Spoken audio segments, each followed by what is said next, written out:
Salam sejahtera, Bapak, Ibu, dan Saudara-saudari. Mari kita persiapkan hati dan pikiran kita. Mari kita angkat pujian bagi Tuhan.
Kasih karunia dan damai sejahtera yang dari Allah Bapa dan dari Tuhan Yesus Kristus menyertai kamu sekalian.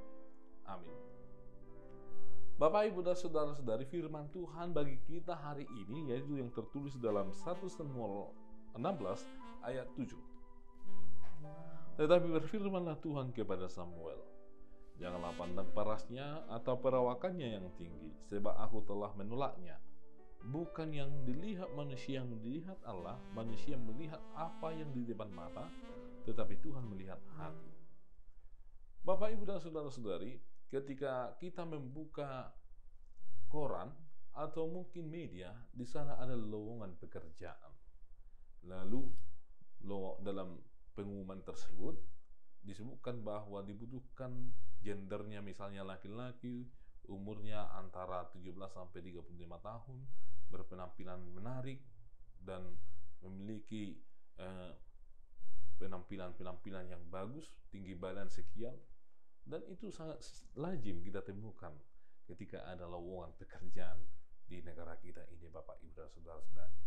Baik kepada laki-laki atau perempuan, jika kita menemukannya di media lowongan pekerjaan, maka pasti akan kita temukan bahasa-bahasa yang demikian.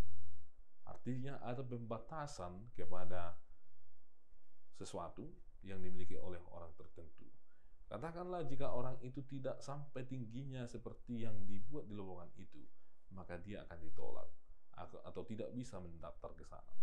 Atau jika umurnya lebih dari situ, maka itu dipahami sudah melewati dan tidak bisa lagi mendaftar ke perusahaan atau ke instansi yang membuka lamaran tersebut.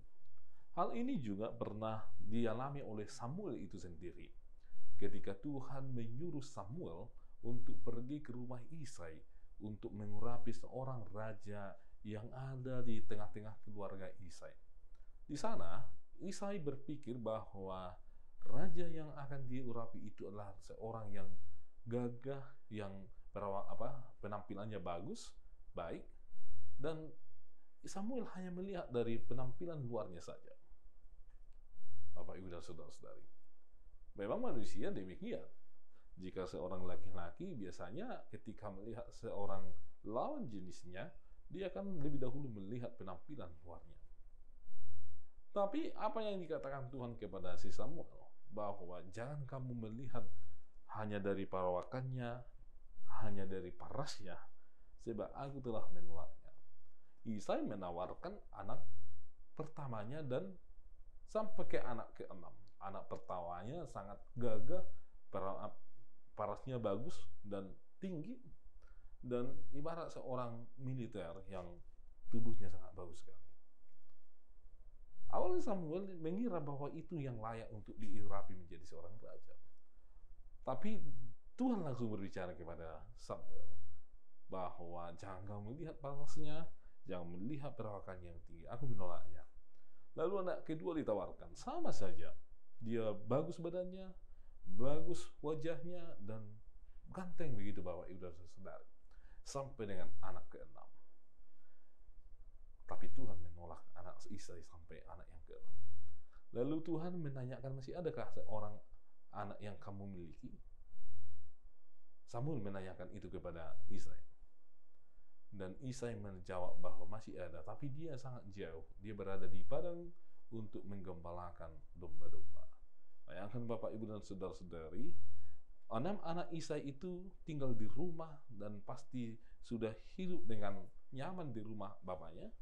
Sedangkan anak yang terakhir, yaitu si Daud, dia tinggal di lingkungan yang bebas, yaitu di alam, dan pasti perawakannya atau penampilannya tidaklah sebagus orang yang sudah tinggal di rumah. Dan jika dibandingkan dengan kakak-kakaknya, Daud tidak ada apa-apanya. Tapi Tuhan berbeda melihat seseorang. Tuhan melihat lebih daripada manusia. Jika manusia hanya melihat dari luarnya saja, kulitnya saja, bungkusnya saja, tapi Tuhan melampaui itu. Tuhan mengetahui, bahkan mampu melihat ke dalam apa yang dimiliki oleh hati dari seorang Daud. Dan itu nantinya yang diurapi menjadi seorang raja. Bapak, Ibu, dan saudara-saudari, oleh sebab itu dalam firman Tuhan ini kita diajarkan untuk senantiasa melihat bagaimana cara Tuhan dalam melihat seseorang. Marilah kita, Bapak, Ibu, dan saudara-saudari, tidak hanya melihat dari penampilan diri seseorang dari luar saja, tetapi kita juga diajak untuk berkenalan dengan seseorang, menjiwai dia, bahkan mengenal dia lebih dalam. Karena tidak selamanya orang yang penampilannya bagus, maka hatinya bagus. Atau orang yang penampilannya biasa-biasa, maka hatinya biasa-biasa.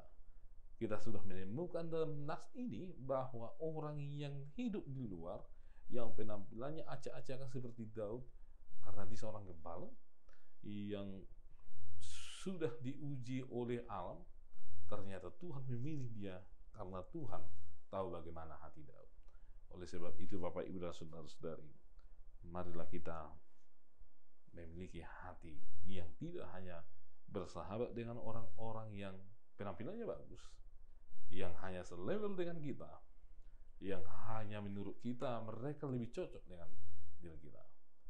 Tuhan mengajak kita untuk mengenal orang lebih luas lagi dan mau bersahabat dengan mereka.